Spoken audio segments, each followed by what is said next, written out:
Bienvenido a Aguascalientes. Bienvenido a Aguascalientes. Bienvenido a Aguascalientes. Bienvenido a Aguascalientes. Bienvenido a Aguascalientes. Sean todos bienvenidos al 11º Congreso Internacional de Administración Business and Leadership, Aguascalientes 2014. ¡Bienvenido a Aguascalientes! Durante los últimos días hemos sido testigos de expositores de clase mundial. El día de hoy en el cierre no es la excepción. Nos acompaña Daniel Becker con su conferencia Impacto de las reformas legislativas en las perspectivas económicas del México al 2030. En su formación profesional cuenta con una maestría en empresas en el IPADE, una licenciatura en Administración y Finanzas por el Instituto Tecnológico Autónomo de México, el ITAM. Tiene también un posgrado en Dirección de Empresas, Escuelas de Negocios de Harvard.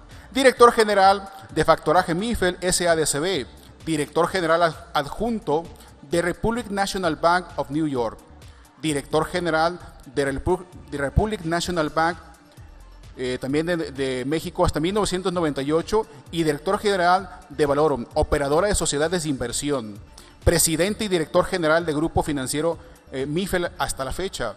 Daniel Becker ha destacado por vigorizar Mifel, un grupo financiero integrado por Sofon Mifel, operadora de sociedades de inversión y banco, que tiene 47 sucursales tradicionales en el DF, Estado de México, Guadalajara, Morelos y Monterrey, así como 18 módulos bancarios en la República Mexicana. Recientemente, en conferencia de prensa, Becker anunció que para fortalecer el capital de la empresa y cumplir con holgura con los nuevos acuerdos Basel III, Grupo Financiero Mifel colocó $150 millones en mercados internacionales. Como esta acción señaló, se da continuidad al programa de capitalización y de fortalecimiento. En este grupo inició tiempos atrás. La revista Los 300 líderes más influyentes de México incluye en la categoría de empresarios a Daniel Becker Feldman en el ranking número 31 en su publicación 2012. Recibamos con un fuerte aplauso Daniel Becker. Se oye, buenos días. Vamos a hablar de tacones esta mañana.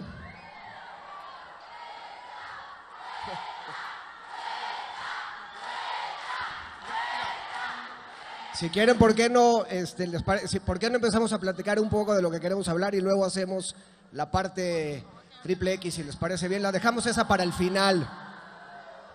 Buenos días, antes que nada, si me permiten, hice unos pequeños apuntes para tener una idea de qué poder comentar con ustedes esta mañana. Y antes que nada, lo primero que quiero, por supuesto, es agradecer a todos el que estén aquí. Iba a decir que creo que es un gran esfuerzo, pero faltar a clases el viernes tampoco no es un gran esfuerzo. Y después de que, según tengo entendido, se la pusieron ayer hasta las 2 de la mañana. Entonces creo que veo a varios echando chilaquiles y me da gusto poder estar con ustedes en este viernes complicado. Y agradecer a Claudia que después de tantos movimientos, Claudia, perdóname, pero en realidad siempre con la intención de poder hacer lo mejor que se pueda, y estuve cambiando las agendas hasta el último momento. Espero que todo haya salido bien. Y bueno, me la autopuse complicada porque después de que he oído y visto las últimas participaciones de los ponentes anteriores, creo que me han dejado zapatos muy grandes por llenar. Yo desafortunadamente traigo el tema aburrido, pero vamos a tratar de a ver si lo podemos hacer un poco más interactivo, porque a mí me gustaría mucho tratar de con ustedes llegar quizá a ciertas conclusiones y poder compartir algunas ideas. Evidentemente, pues agradecer a Claudia Cermeño su invitación y a la gran organización, Claudia, que has hecho para este evento. Me comentan que es la segunda vez que Aguascalientes es la sede de este simposium, y estoy seguro que Aguascalientes es una sede muy digna para que la haga por muchos años más. Sé que vienen también de todos lados, de varios estados de la República. Y si les parece bien, a mí me gustaría, por supuesto, también agradecer al rector de la Universidad de Aguascalientes, a la Universidad Tecnológica de Aguascalientes. A mí me gustaría, si les parece, empezar con algunas ideas que me gustaría dejarles. Si yo pudiera dejarles a lo mejor 4 o 5 ideas con las que ustedes se fueran de aquí, pues honestamente me iría mucho más satisfecho de lo que ya estoy, estando hoy aquí al frente de todos ustedes y con esta gran responsabilidad. Lo primero que quiero decirles es que yo no soy un comunicador.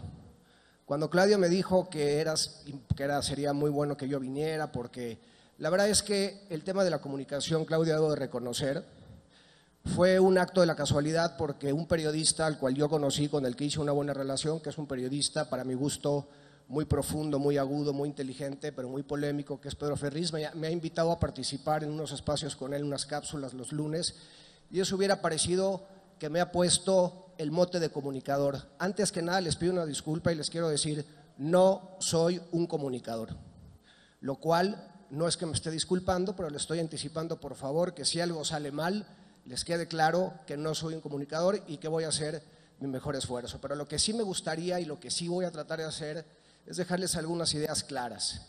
Y voy a tratar de hacer de un tema aburrido, después de su desmadrugada de las 2 de la mañana, un tema aburrido, vamos a tratar de hacer algo dinámico, rápido e interactivo.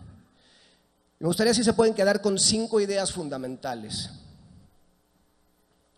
La primera es, vamos a hablar un poco de la evolución que ha tenido nuestro país en los últimos 20 años y me gustaría que ustedes se puedan preguntar por qué México, por qué nuestro país no ha podido dar el gran salto al siguiente nivel. Ayer que salía de la Ciudad de México a mediodía, para tener unas reuniones en Querétaro, nos fuimos por el segundo piso del periférico, que es una obra monstruosa, extraordinaria, impresionante, no sé si ustedes ya tuvieron tiempo de verla, que deja a los autos justo después de casi al inicio de la carretera con Querétaro. Luego estuvimos en Querétaro, me imagino que hay gente de Querétaro aquí, un par de horas, una ciudad vibrante, impresionante, con clústeres de aeronáutica, y luego uno cruza por Hidalgo, Jalisco, y llega uno a Aguascalientes. Y cuando llego a Aguascalientes me veo, hace mucho que no venía a Aguascalientes, veo Nissan 1 y Nissan 2. Porque tienen Nissan, porque trabajan o porque tienen expectativas de trabajar en Nissan. Qué bueno, pero bueno, me dejé impresionado porque eso claramente son polos de progreso. Se ve, se siente, y la pregunta es, ¿por qué si es así? ¿Por qué México no ha podido dar el gran paso? ¿Por qué tenemos grupos de autodefensa? ¿Por qué tenemos percepciones de inseguridad en el mundo? Hoy leí en la mañana, justo antes de venir, que un personaje llamado El Amigo tiene 10,000 individuos trabajando como autodefensa y que no está dispuesto a alinearse con las políticas institucionales del gobierno ni con los procedimientos de seguridad que persigue la Secretaría de Gobernación.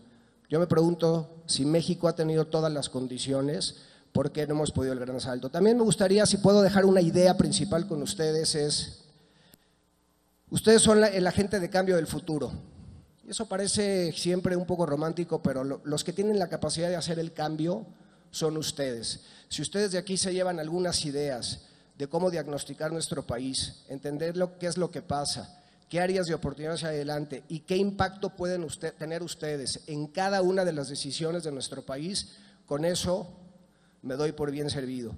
Y si además podemos juntos hacer un análisis de cuáles son los siguientes pasos que pudiéramos seguir hacia adelante, creo que con eso me sentiría muy bien servido y creo que esta plática rápida tendría un gran sentido, por lo menos para mí, y sería muy enriquecedora. Si les parece bien, empezaremos rápidamente con algunas ideas. El índice que quiero tratar, que va a ser una presentación muy rápida para luego, me gustaría sobre todo dedicarle tiempo a escucharlos a ustedes, es qué ha pasado con México en los últimos 20 años, qué oportunidades tiene nuestro país hacia adelante, qué retos hay, y todo esto tiene que ver quizá con ustedes que están estudiando, por lo que tengo entendido, carreras económico-administrativas, un ingrediente importante de liderazgo, y ahí hay siempre ideas de muchos tipos, diferentes ideas hiloconductoras, pero me parece que para poder sacar este país adelante se necesita sobre todo un gran compromiso y liderazgo. Hablaremos un poco y algunas líneas muy específicas y ahí entraremos, si les parece bien, a un tema de preguntas y respuestas. En los últimos 20 años en nuestro país, lo que hemos visto es que la esperanza de vida en 1960 era de 57 años. Lo que quiere decir es que algunos de nosotros estaríamos casi ya en la cama del hospital para decir adiós. Hoy, actualmente, la esperanza de vida del mexicano es 75 años, lo que evidentemente habla de que ha habido un incremento importante en los sistemas de salud, pero también se imaginarán ustedes que hay un tema importante en términos de la importancia de generar sistemas de seguridad social, alimentos, todo un tema para la gente de la tercera edad.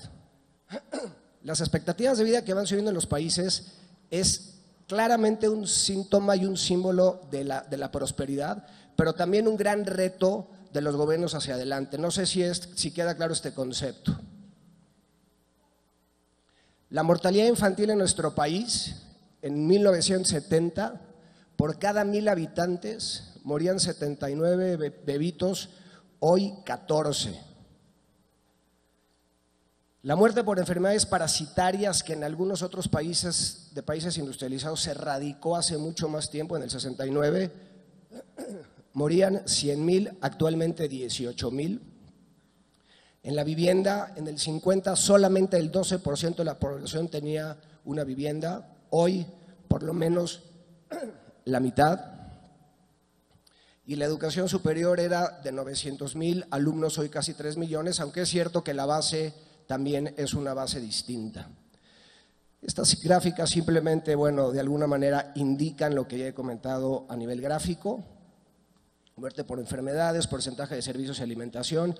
Vean, por ejemplo, qué interesante en términos de lo que ha sucedido en los 50 versus el 2008 en términos de vivienda, educación y consumo de proteína.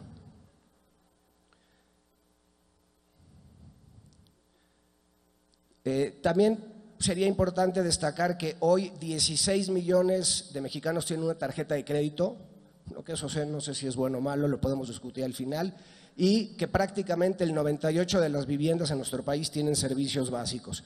Como ustedes saben, las tasas de interés en nuestro país han venido a la baja, lo que ha generado posibilidades de tener crédito a tasas que permiten hacer créditos de largo plazo para vivienda e hipotecas, y como ven, el costo de las hipotecas ha tenido permanentemente una disminución. Yo creo que este dato es importante porque en 1980 se calcula que la clase media en nuestro país, medida bajo ciertos parámetros que hoy no quiero discutir en la parametría, era de 25%, y hoy actualmente es de 42%. El gran reto de nuestro país es que este número crezca de forma acelerada. Que esta clase media, que cada vez tiene mayores ingresos, demandará mayores productos de capital y servicios, y cada vez más y mejores productos de capital, consumo y servicios. ¿Cuál ha sido el verdadero problema de nuestro país? Efectivamente, ustedes no se recordarán, quizá los profesores que somos generacionales, nos acordamos de vivir en un país con devaluaciones constantes, pero en los últimos 20 años en nuestro país no ha habido devaluaciones. Ustedes, chavos, probablemente no saben lo que es una crisis cada fin de sexenio, donde el valor de las cosas, cuando cambiaba de un gobierno a otro, valían exactamente un día después la mitad. Se recordarán ustedes, afortunadamente esa época parece ser que se erradicó. Me parece que es una lucha que se ha hecho, que ha sido un gran trabajo que han hecho las autoridades financieras, particularmente Hacienda y el Banco Central, pero un gran reto es no parar en ese sentido. ¿Cuál ha sido el gran problema en nuestro país? México ha crecido en los últimos 20 años 2.5.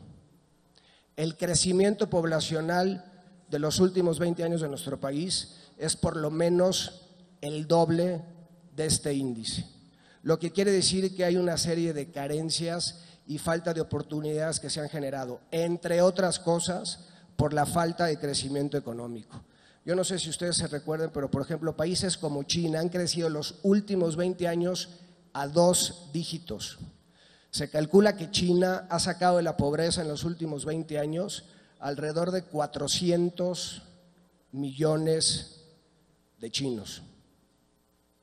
Se dice fácil, pero hay que tener a China muy en el radar como un país, no sé si va a ser un país que va a competir con los Estados Unidos frontalmente, pero dejaremos de tener un mundo unipolar liderado por los Estados Unidos a un mundo sin lugar a duda bipolar, claramente con China en el escenario. ¿Cuáles son las oportunidades que presenta nuestro país hacia adelante?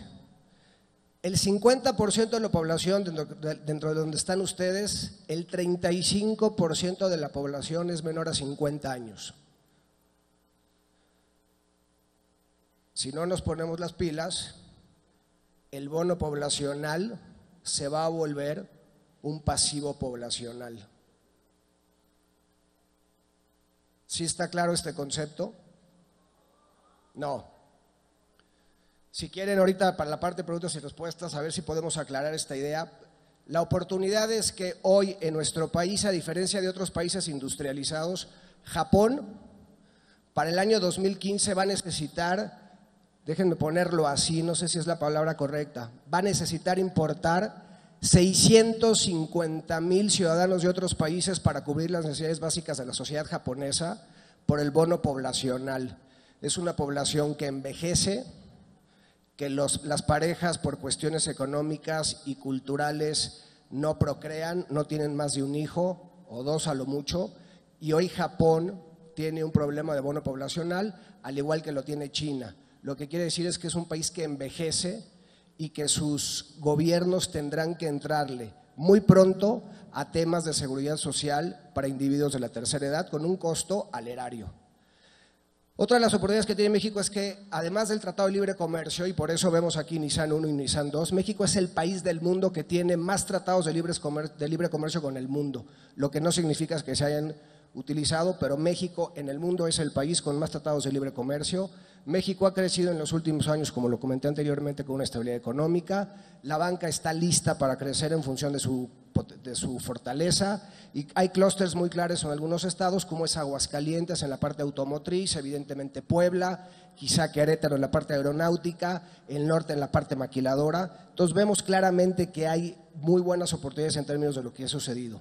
Las reformas estructurales, básicamente, y por comentar algunas, la laboral, la fiscal, la energética, la educativa, la de competencia y la financiera, deberían de traernos un círculo virtuoso. Si las reformas estructurales se pudieran llegar a dar de forma adecuada y las leyes secundarias se llegan a dar, México estaría en condiciones de crecer entre un 5 y un 6%. Comparen ese 5 o 6% con el 2.5% de crecimiento que hemos tenido en los últimos 20 años. El PIB, el Producto Interno Bruto de nuestro país, se calcula en alrededor de $1 billón de dólares, $1 trillón de dólares norteamericanos.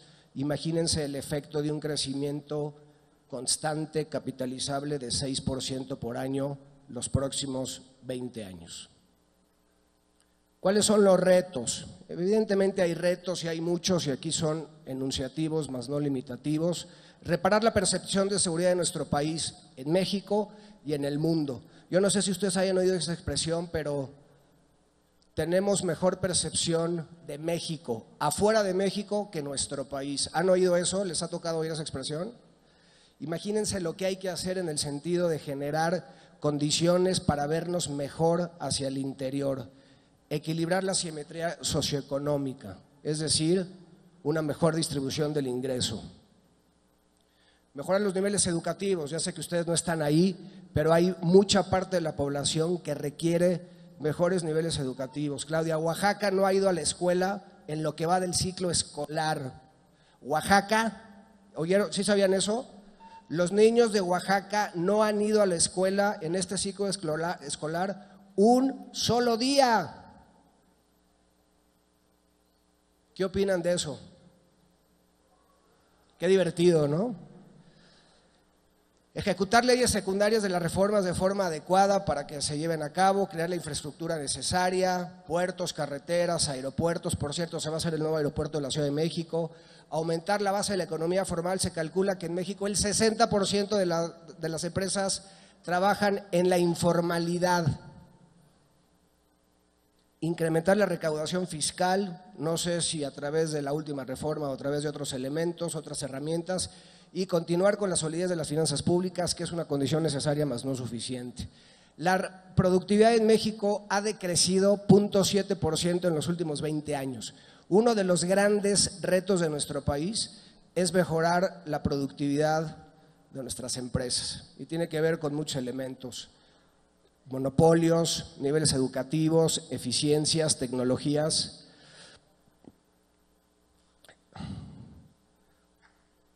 Crear liderazgos fuertes, y aquí me detendré básicamente para concluir mi presentación con algunos temas de liderazgo que me gustaría compartir con ustedes.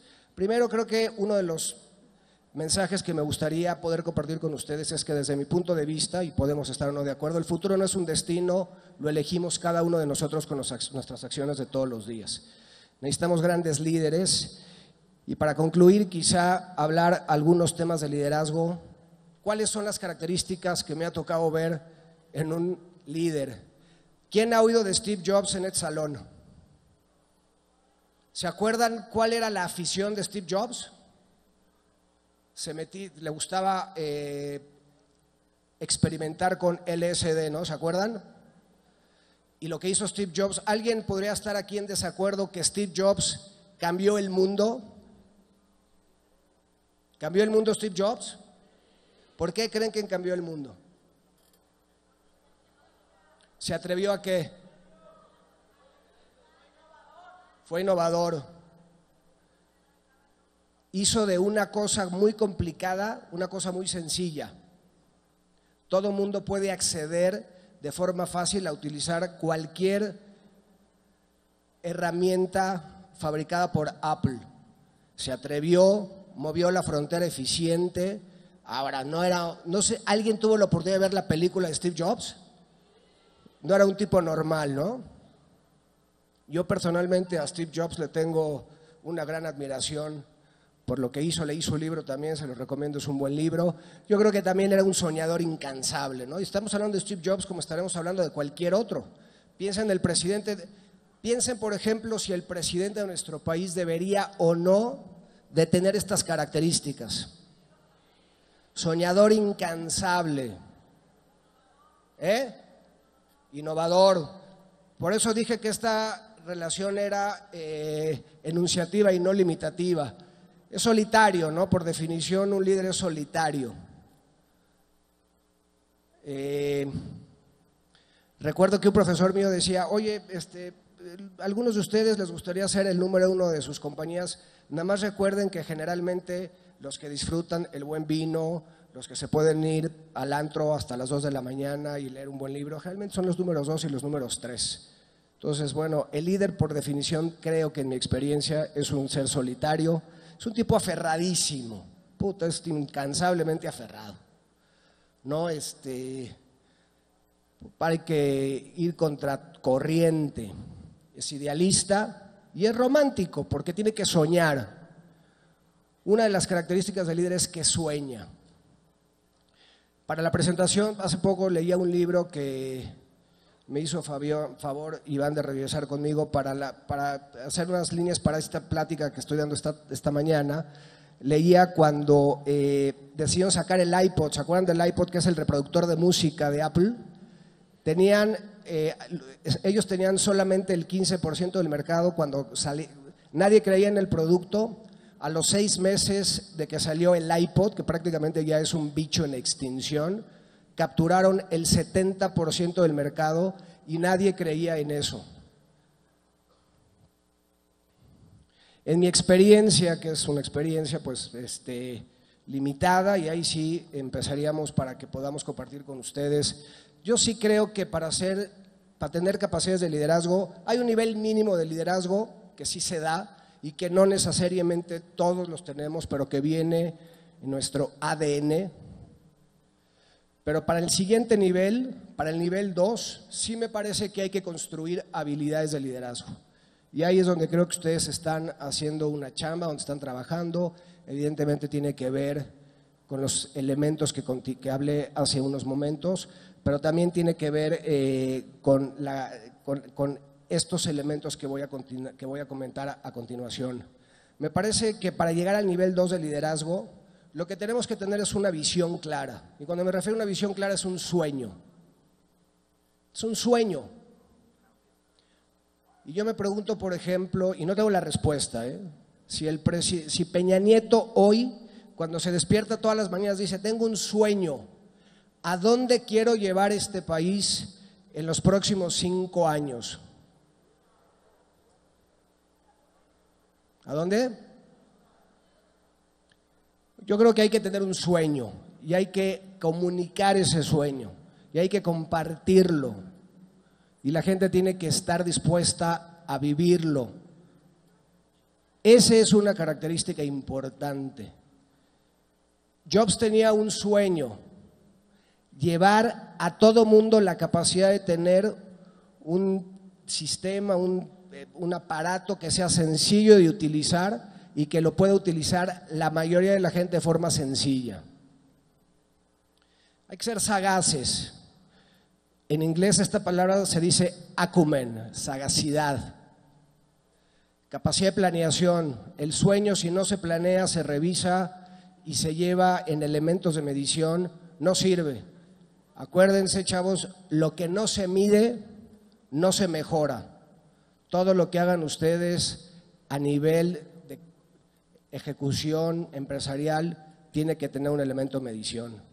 Y evidentemente coraje para liderar, porque los obstáculos siempre son mucho más allá de lo que uno pensó al principio.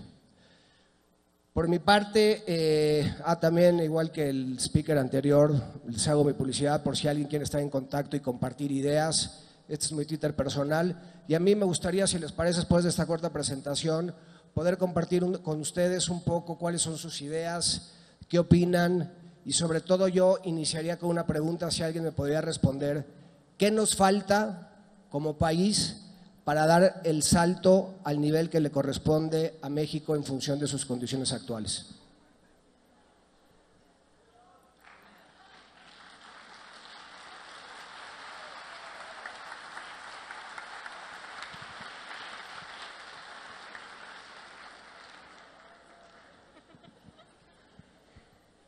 Hola, mi nombre es Elisa Delgado y somos de la UTR y lo que yo creo que lo que nos falta es salir de nuestra zona de confort.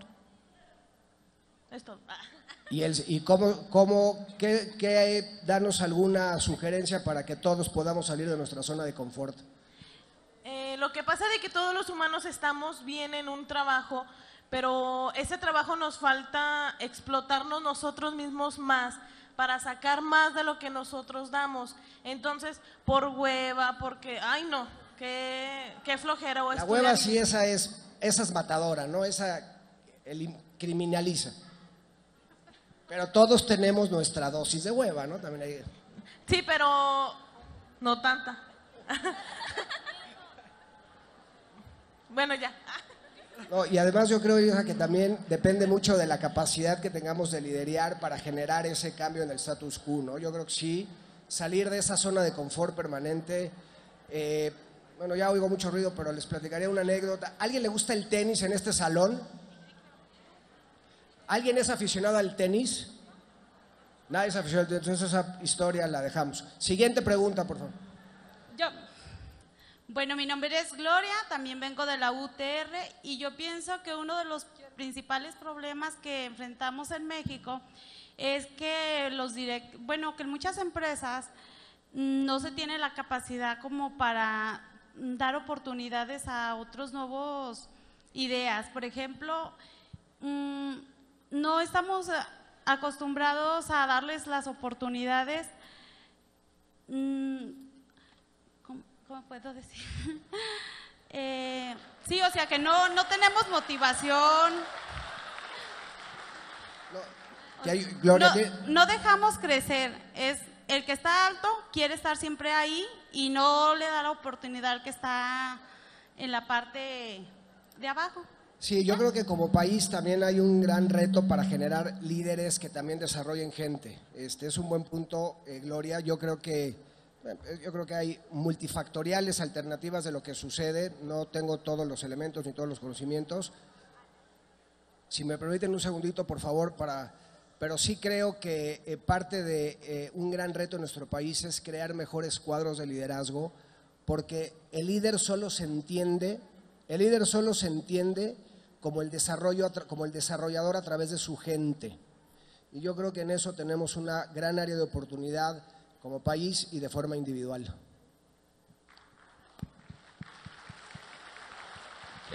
Mi nombre es Germán Vega, vengo de la Universidad Tecnológica de Jalisco. Una de las cosas que yo creo que le faltan a este país para dar ese salto, creo que son gente comprometida, gente con esa visión que muy pocos tienen o muy pocos tenemos de ver hacia el futuro.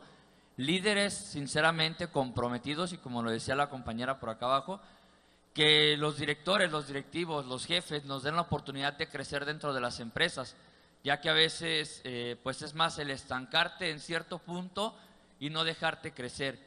Y yo quisiera hacer una pregunta: ¿cuáles son los factores o qué es lo que ha provocado que la productividad en México haya reducido este porcentaje que nos presentó? Primero, háblame de tú, por favor, porque Sí, somos casi de la misma edad, ¿no? Más o menos. Es lo único que les ha causado gracias.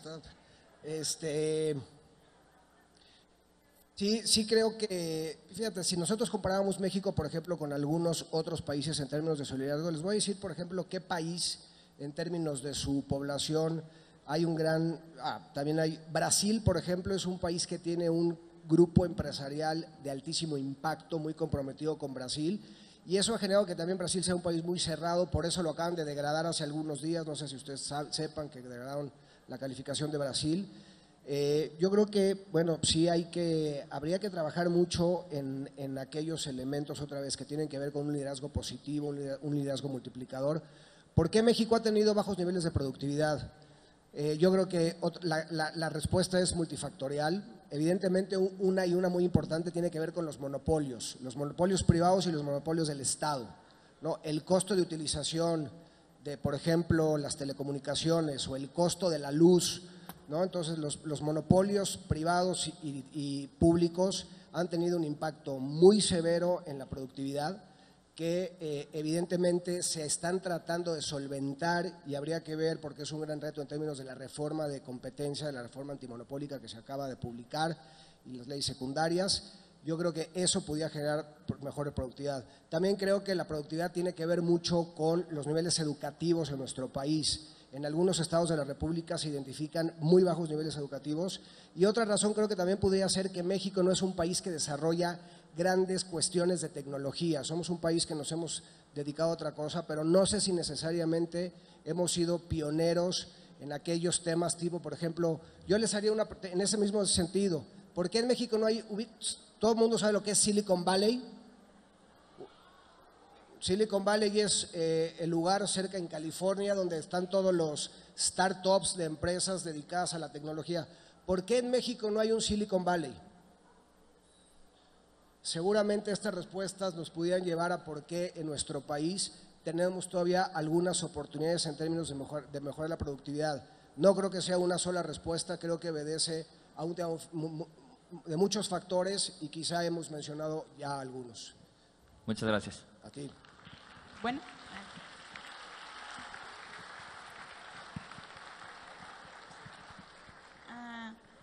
Buenos días. Me llamo Cristina García Borrallo, vengo de la Universidad Tecnológica de Nayarit. Mi respuesta a lo que había comentado es de que yo creo que es la materia prima del país. Todas las personas que vivimos en este país somos la materia prima, y muchos le echamos la culpa a los gobiernos, que el presidente, que el gobernador. Hasta ahorita, bueno, de mi corta vida, a lo que he visto, ningún gobernador ha satisfacido todas las necesidades, ni ningún presidente. Entonces yo me pongo a pensar, tal vez no es tanto el presidente, sino la materia prima con la que trabaja, que somos todos nosotros. Y bueno, también es algo como mutuo, tanto el gobierno no apoya como nosotros no nos dejamos ser apoyados, o nos quedamos, como muchos comentan, en nuestra zona de confort. Y también yo no creo que no, como usted comentaba, de que no había tecnología o no nos enfocamos a eso, sino de que hay algunas personas que sí han hecho muchas cosas y sin embargo han tenido que estar en otros países, y es en otros países donde se desarrollan y crecen y donde son vistos por aquellos gobiernos y los agarran y les financian, pero en este país no, entonces tienen que buscar en otros lugares. Pero los que estamos todos aquí no nos animamos a crecer o subir o avanzar o cualquier verbo que le quiera poner, porque somos la materia prima que no quiere crecer. Yo te preguntaría, Cristina, en ese mismo orden de ideas, gracias por tu pregunta, Cristina, ¿qué tan responsables somos?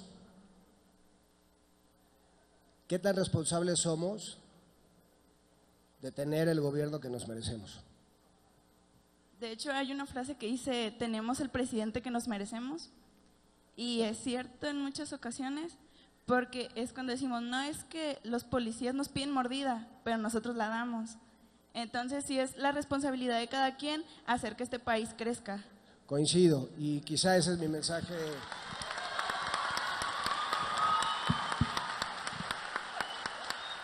Y si de este salón nos vamos con la idea de que saliendo de aquí vamos a ser cada día un poquito mejores para que nosotros en nuestro ámbito de influencia podamos generar un mejor liderazgo, y esto cada vez se hace viral, seguramente el día de mañana podemos aspirar al país que nos corresponde, porque yo sí pienso que los elementos están dados.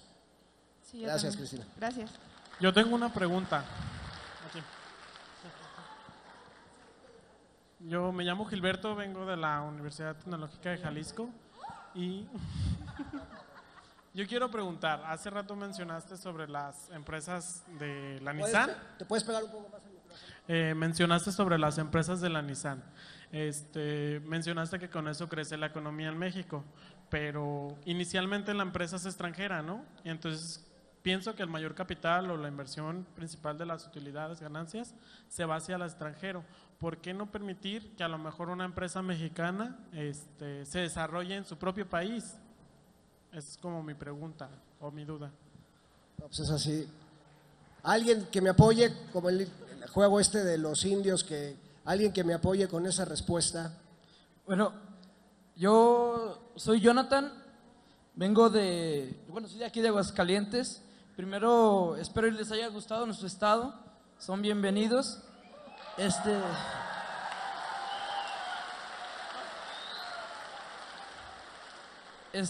Yo creo que generalmente nos preocupamos mucho por qué pasan las cosas, por qué no se dan esas oportunidades y nos dejamos de preocupar por lo que tenemos que hacer.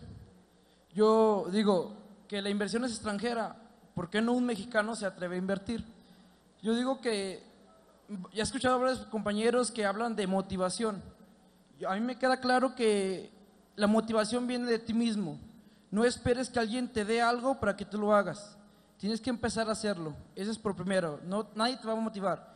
Segundo, oportunidades de trabajo, oportunidades de crecer, las hay. Una maestra me dijo, ¿qué quieres ser?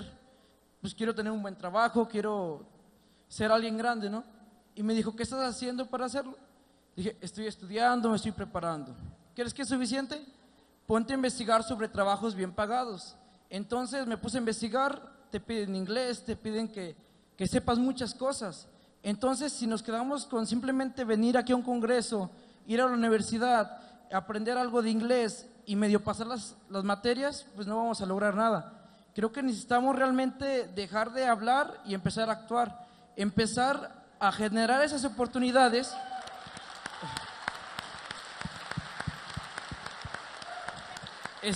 Empezar a generar esas oportunidades. Otra de las cosas donde creo que nos equivocamos mucho es en esperar cosas del gobierno, porque siempre estamos diciendo el gobierno no nos da, el gobierno esto, y por qué no empezar a generar esos recursos por nosotros mismos. Eso es todo. Muchas gracias.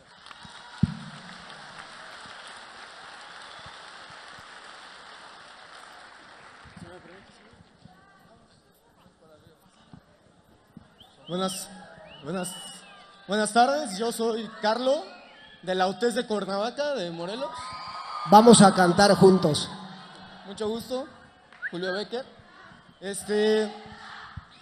No, ¿qué pasa? Somos expositores y pues no nos dedicamos a eso, no es lo mío el modelaje. Y wow, qué presión es ver a todos aquí, muchos chavos, qué alegría ver a toda esta gente. Y pues estaban preguntando, estaban debatiendo, yo me vine corriendo desde allá arriba para poder hablar contigo, para poder dar mi opinión y pues ahora sí que salir guapo junto a ti, ¿no? Y estábamos hablando de por qué México no progresa, por qué México no hay un cambio radical en la economía, en diferentes ámbitos. Y a lo largo de este tiempo, de las conferencias y todo, estoy convencido que todos nuestros expositores han dicho cosas muy acertadas, han dicho que el mexicano es muy innovador, es muy creativo, tiene cosas muy buenas, pero no las sabemos explotar o simplemente nos quedamos cortos o con la idea. Fíjense que yo tengo así como que siempre estoy pensando en el mañana, estoy pensando en ideas innovadoras, estoy pensando en qué voy a hacer, me voy a mover y a la mera hora te cohibes y dices, no me voy a subir al auditorio porque me van a ver 1000 gentes o más y ya estoy así, no manches, está cañón, ¿no? Y entonces llegas a pensar y dices, ¿por qué no atreverte? ¿Por qué no hacer las cosas? ¿Por qué no dejar de esperar a que alguien más lo haga para atreverme yo y no atreverme yo mismo a dar el paso para hacer las cosas y realmente generar un cambio en el país? Llego a pensar también en que la gente está esperando en el presidente. Siempre el presidente es nuestro enfoque, siempre tratas de echarle la culpa a alguien, que por qué no saqué buenas calificaciones o por qué me regañaron. No, pues es que mi compañero salió mejor que yo, es que yo no pude copiarle al otro compañero. O sea, siempre estás justificándote el por qué no cambian. A lo que voy es de que dejemos de echarle la culpa a nuestro país, a nuestro presidente, que nuestro presidente es nuestro representante. Y me da mucha tristeza ver que yo tomo clases con americanos y nos llegan a decir, ¿saben qué? México es un país muy padre, es muy bonito y ustedes mismos no confían en él. Nosotros mismos lo desacreditamos, hablamos mal de nuestro presidente y la verdad es de que es nuestra imagen y así como lo ven a él, que es nuestro representante, nos ven a nosotros. Yo creo que hay que cambiarlo y realmente echarle ganas pues todos, ¿no? Sí, en lo que llega el micrófono ahí sí. Hola, buenas tardes. Perdón, ¿dónde estás? Aquí. Ubícame. De este lado. De este lado. Perdón, Estoy perdón. chiquito. Oye, bueno, para que vean que sí se siente gacho estar aquí, ¿eh? No. Hola, buenas tardes. Yo soy del sur del Estado de México.